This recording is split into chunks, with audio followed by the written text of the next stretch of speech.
और अब बात करेंगे हॉर्मुज़ स्ट्रेट पर ईरान का पहरा। मध्य पूर्व में जारी तनावपूर्ण स्थिति खत्म होने का नाम ही नहीं ले रही है। जंग खत्म कराए जाने को लेकर ईरान और अमेरिका के बीच पहले दौर की बातचीत इस्लामाबाद में नाकाम रही थी और अब दूसरे दौर की बातचीत को लेकर प्रयास किए जा रहे हैं। ईरान ने भी संघर्ष के खात्मे को लेकर पहल करते हुए हॉर्मुज़ स्ट्रेट को फिर से खोलने का ऐलान किया था, लेकिन अब उसने फिर से बंद कर दिया है। इस बीच ईरान ने कहा कि अमेरिका के साथ बातचीत तब तक संभव नहीं है जब तक दोनों किसी साझे फ्रेमवर्क पर राजी न हो जाए। वह अड़ियल रुख अपनाए हुए हैं। ईरान के उप विदेश मंत्री सैयद खतीजादेह ने वॉशिंगटन को चेताते हुए कहा है कि अमेरिका के साथ बातचीत की कोई तारीख तय नहीं है। कोई बातचीत तब तक नहीं हो सकती जब तक दोनों पक्ष किसी साझा ढांचे पर राजी न हो जाएं। उन्होंने इस बात पर भी जोर दिया कि दोनों पक्ष अभी उस मुकाम तक नहीं पहुंच सके हैं जहां वे मिल सके। इसकी असल वजह यही है कि वॉशिंगटन ने अपना अड़ियल रुख अपना रखा है। साथ ही हॉर्मुज़ को लेकर ईरान का कहना है कि वह हॉर्मुज़ स्ट्रेट को तब तक नहीं खोलेगा जब तक अमेरिका उसके बंदरगाहों की घेराबंदी बंद नहीं कर देता। दूसरी ओर अमेरिकी राष्ट्रपति डोनाल्ड ट्रंप ने कहा कि ईरानी बंदरगाहों पर नौसैनिक घेराबंदी तब तक जारी रहेगी जब तक दोनों के बीच कोई समझौता नहीं हो जाता।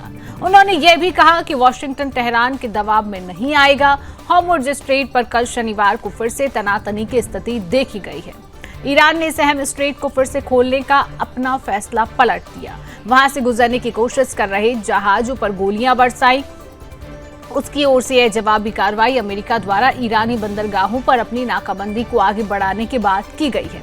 इस दौरान ईरान ने हॉर्मुज़ में 2 भारतीय जहाजों पर भी फायरिंग की, जिसके बाद भारत ने राजदूत को तलब कर विरोध जताया। ईरान की रिवोल्यूशनरी गार्ड नेवी ने भी ऐलान किया कि जब तक अमेरिका अपनी नाकाबंदी वहां से खत्म नहीं करता तब तक स्ट्रेट बंद रहेगा। साथ ही यह चेतावनी दी कि कोई भी जहाज फारस की खाड़ी और ओमान सागर में अपनी जगह से नहीं हटेगा और हॉर्मुज़ स्ट्रेट के पास जाना दुश्मन के साथ सहयोग माना जाएगा और उस पर निशाना बनाया जाएगा। हॉर्मुज़ स्ट्रेट पर ताजा हमले के बाद तनाव काफी बढ़ गया है। यहां से दुनिया का करीब 5वां हिस्सा तेल आम तौर पर गुजरता है। एक बार फिर ग्लोबल एनर्जी संकट को और गहरा करने, देशों को नए संघर्ष में धकेलने का खतरा पैदा कर दिया है। अमेरिका और ईरान के बीच जंग अब अपने 8वें हफ्ते में पहुंच गई है। ईरान और अमेरिका के बीच 2 हफ्ते का सीज फायर अगले हफ्ते बुधवार को खत्म हो रहा है। बातचीत को लेकर ईरान ने कहा कि उसे अमेरिका से नए प्रस्ताव मिले हैं और पाकिस्तानी बिचौलिए सीधी बातचीत का एक और दौर अरेंज करने की दिशा में लगे हुए हैं। इसी विषय पर हम चर्चा करने जा रहे हैं। चर्चा करने के लिए तमाम पैनलिस्ट हमारे साथ जुड़ चुका है। परिचय आपसे सीधा कराऊंगी। हमारे साथ रक्षा विशेषज्ञ कर्नल दिनेश शर्मा जी। सर, बहुत बहुत स्वागत आपका सुदर्शन न्यूज में। हमारे साथ राजनीतिक विश्लेषक विश्वनाथ मिश्रा जी। विश्वनाथ जी, आपका बहुत बहुत स्वागत करती हूँ चर्चा में। और चर्चा की शुरुआत दिनेश सर आपसे ही करूंगी। सर, जिस तरीके से हम लगातार कई दिनों से इसी विषय पर इसी समय पर चर्चा कर रहे हैं, हमने देखा पहले हॉर्मुज़ स्ट्रेट को खोल दिया गया, एक कहीं ना कहीं मन में आया चलिए ठीक है कि जो विपत्ति अभी चल रही है उस पर संकट जो गहराया हुआ है वो कम हो जाएगा, लेकिन अब फिर से हॉर्मुज़ स्ट्रेट बंद कर दिया गया है। कितना बड़ा संकट है ये दुनिया के लिए भी, क्योंकि तेल कई देशों में वहीं से जाता है। अब अर्थव्यवस्था पर भी असर पड़ रहा है। दिनेश सर, किस तरीके से समझाएंगे इसको? देखिए, ऐसा है कि बड़ी आशा की किरण जागी थी जिस समय के ईरान ने जो है स्टेट ऑफ हॉर्मुज़ को खोल दिया था, लेकिन इसका जो है इमीडिएटली जो है उन्होंने बंद कर दिया, क्योंकि जिस प्रकार की हार्श स्टेटमेंट्स जो हैं वो अमेरिका की तरफ से आ रही थी। अमेरिका के प्रेसिडेंट कहते हैं, खैर सभी लोगों ने उनकी स्टेटमेंट्स जो है वो सुन चुके हैं, लेकिन जो एक इंपॉर्टेंट स्टेटमेंट है जिसे मैं कोट करना चाहूंगा, उन्होंने कहा कि Iran is becoming very cute, लेकिन हम नाकेबंदी जारी रखेंगे। अमेरिका की तरफ से आया। जब इस प्रकार का बयान वहां से आया तो 18 घंटे के अंदर अंदर जो है ईरान ने हॉर्मुज़ स्ट्रेट को दोबारा बंद कर दिया। तो इसमें सबसे बड़ी जो प्रॉब्लम आ रही है वो आ रही है कि दोनों तरफ से जिस प्रकार का अड़ियल रुख रखा हुआ, और स्पेशली अमेरिका की तरफ से, मैं यहां पर एक पॉइंट रखना चाहूंगा। देखिए, पूरे युद्ध के दौरान मेरा ये मानना है, एज ए सैनिक अनुभव के अनुसार मैं कह सकता हूं कि अमेरिका ने इस बार की ये जो टैक्टिक्स है, जो नाकाबंदी है, ये बहुत ही इफेक्टिव, और इससे जो है ईरान को एक प्रकार से बहुत गहरी चोट लग रही है, क्योंकि उसकी पूरी अर्थव्यवस्था के ऊपर इसका काफी नुकसान पड़ रहा, उसका तेल बाहर नहीं जा रहा, उसके पास पैसा जो आना है वो नहीं आ रहा। और मीडिया खबरों के मुताबिक ऐसा सामने आया है कि ईरान के पास इस समय अपने जो एम्प्लॉयज हैं, चाहे वो आर्मी के हैं या रिवोल्यूशनरी गार्ड के हैं, उनको सैलरी देने के लिए भी पैसा नहीं आया। इसके साथ साथ जो घटनाक्रम सामने आ रहा, उसके अंदर मिलिट्री एक्शन लेने की बात की जा रही है, उसके साथ साथ डिप्लोमेसी भी हो रही है, और इसके साथ जो है अभी जो है इंटरनेशनल कम्युनिटी भी काफी एक्टिव मोड में आ रही है। लेकिन जिस प्रकार से अमेरिका के एक्शन हो रहे हैं वो एक्सट्रीम स्टेज के ऊपर पहुंच चुके हैं। अभी अमेरिका ने कहा है कि वो अपने ऑपरेशंस को जो है इंडो पैसिफिक रीजन के अंदर भी फैलाएंगे, और वहां पर भी उन जहाजों को रोकेंगे जो कि ईरान से तेल ले रहे हैं या ईरान के साथ किसी प्रकार का व्यापार कर रहे हैं। तो इंडो पैसिफिक के ऊपर जो इनके ऑपरेशन होंगे, उससे बाकी देशों की सुरक्षा के ऊपर भी थोड़ा सा चिंता का विषय बन जाता है। इसके साथ साथ जो है अभी अमेरिका ने जो है स्टेट ऑफ मलक्का, उसके ऊपर भी अपनी जो है कार्रवाइयां शुरू कर दी हैं। हाल ही के दिनों में मेरा ख्याल है लास्ट वीक के अंदर ही जो है उन्होंने इंडोनेशिया के साथ जो है एक डिफेंस एग्रीमेंट किया है, और जिस वजह से जो है अब अमेरिका को इजी एक्सेस हो जाएगी इंडोनेशिया के बेसिस से ऑपरेट करने के लिए। तो इसका मतलब है कि अभी हमें ये देखना है कि ये युद्ध तो एक तरफ है, लेकिन इससे जुड़े हुए जो लोग हैं उनके इंटरेस्ट क्या हैं, अमेरिका का क्या इंटरेस्ट है, या जो इंटरनेशनल कम्युनिटी है उसका क्या इंटरेस्ट है। देखिए अभी शुक्रवार को जो है पेरिस के अंदर इंग्लैंड और फ्रांस ने जो है 40 देशों का एक समिट किया, और जिसके अंदर ये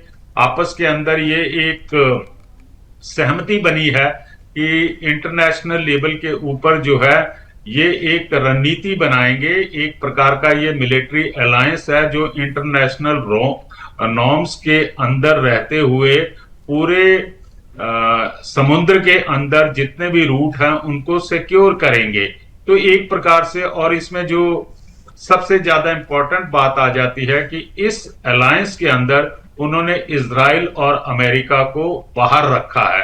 तो इसका मतलब है कि अभी आने वाले दिनों में, अभी तक तो अमेरिका से काफी देश जो हैं दूर होते जा रहे हैं, क्योंकि अमेरिका के अपने इंटरेस्ट, और सबसे ज्यादा इंपॉर्टेंट बात जो है वो है प्रेसिडेंट डोनाल्ड ट्रंप साहब का जो है बातचीत करने का तरीका, जिस प्रकार से वो धमकी देते हैं और हर पल जो है वो अपनी स्टेटमेंट को बदली करते हैं। लेकिन अब हमें जो है लगता नहीं है कि जो एक दो दिन के अंदर बातचीत होने वाली थी, क्योंकि ईरान ने भी जो है अपनी तरफ से बड़ा क्लियर स्टैंड किया है कि वो किसी भी हालत के अंदर जो एनरिच यूरेनियम है, जो 400 केजी की बातचीत करते हैं, वो हैंडओवर नहीं करेगा अमेरिका को।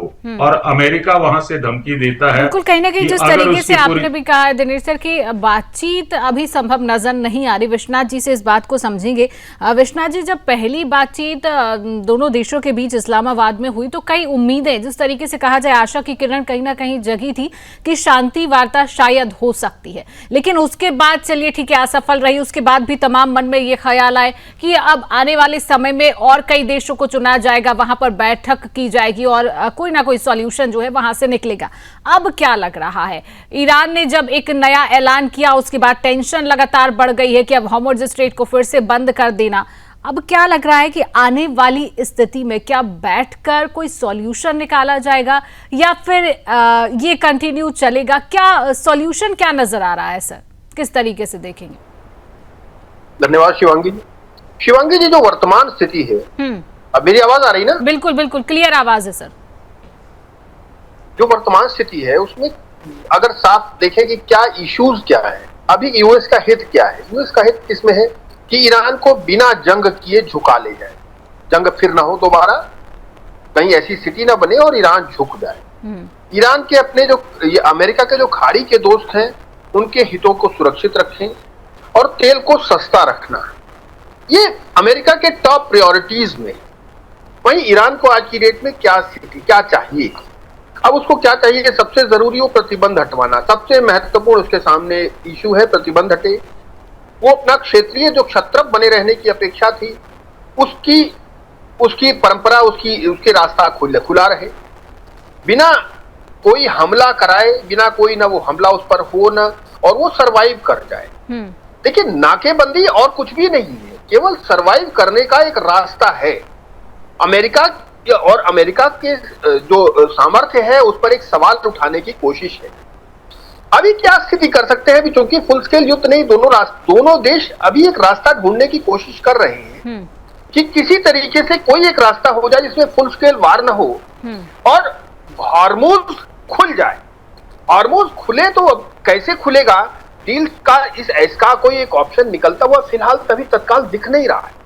ईरानी प्रतिनिधि सवाल उठा रहे हैं कि भाई आप किस मुद्दे पर हम आकर के आपके पास बैठ जाए, किस बिना टर्म्स कंडीशंस पहले तय किए हम कैसे टेबल टॉक्स पे आए के लिए आए और क्या डिसाइड। इसलिए ईरान ने कहा है पहले नियम तय करो, पहले बातें, इश्यूज डिसाइड करो, तब हम बात करेंगे। बिल्कुल। तो वो चीज अभी, क्योंकि अमेरिका भी पूरी तरह तैयार है, प्रेसिडेंट कह रहे हैं, यूएस प्रेसिडेंट इतने वर्षों के बाद तैयार है कि हम तुरंत चले जाएंगे इस्लामाबाद बात करने, तो बात करेंगे, किस चीज पे आएंगे, वो इश्यूज अभी तय नहीं हो पाया। केवल सारी समस्या इस बात की है।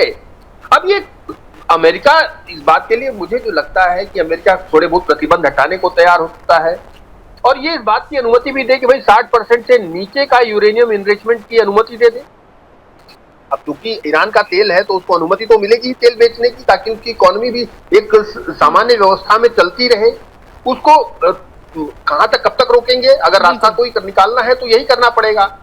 लेकिन ये बिल्कुल तय है कि ईरान करेगा क्या, ईरान की जो एक्सट्रीमिज्म है उसको रोकने का क्या ऑप्शन हो सकता है कि वो आईएईए की जांच को माने, ताकि ये लगे कि हाँ वो भी बिल्कुल विश्वनाथ जी, अब आगे यही स्पष्ट हमें देखना होगा कि आगे क्या स्थिति बन रही है, किस तरीके की संभावनाएं नजर आ रही है। फिलहाल समय का अभाव है, आज थोड़ा चर्चा को यही रोकेंगे। दिनेश सर और विश्वनाथ जी, आप दोनों हमारे साथ जुड़िए, आपने समय दिया, तमाम विषय पर चर्चा की। आप दोनों का हमारे साथ जुड़ने के लिए, समय देने के लिए बहुत बहुत धन्यवाद।